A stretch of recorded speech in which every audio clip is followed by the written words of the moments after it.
You might even reframe the challenge as evidence of interest. This flips the dynamic instantly. Power does not come from overpowering. It comes from composure. The calmest person in the room always wins long term because calm signals confidence, and confidence attracts alignment. This composure is not natural, it's trained. It comes from understanding that rejection, delay, and resistance are not threats, they are data. And people who treat interactions as data-gathering exercises rather than emotional events rise quickly. This is why emotional regulation is one of the most underrated financial skills in existence. People lose fortunes not because they lack intelligence, but because they react instead of respond. They negotiate emotionally, they invest emotionally, they commit emotionally.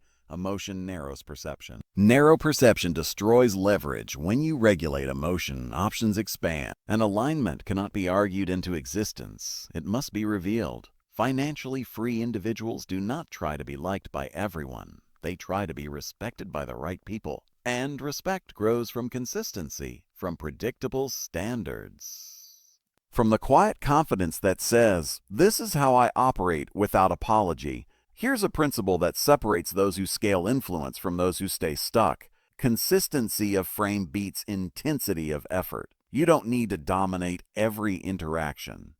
You need to show up the same way every time. Calm, selective, clear.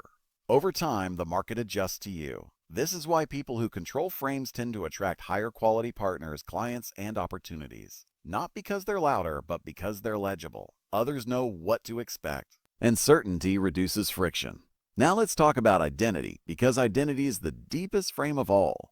If you see yourself as someone who needs approval, you will unconsciously leak it. If you see yourself as someone who brings value, you will act accordingly. And behavior always reveals belief. Changing identity is not about affirmations. It's about behavior under pressure. When stakes rise, who do you become? Do you explain more or less? Do you speed up or slow down? Do you protect boundaries or sacrifice them? These moments reveal the true frame you live inside. This is where financial behavior mirrors communication behavior. People who overspend often overexplain. People who panic sell often panic talk. People who chase returns often chase validation. These patterns are not random. They are expressions of the same underlying frame. Financial freedom requires emotional neutrality.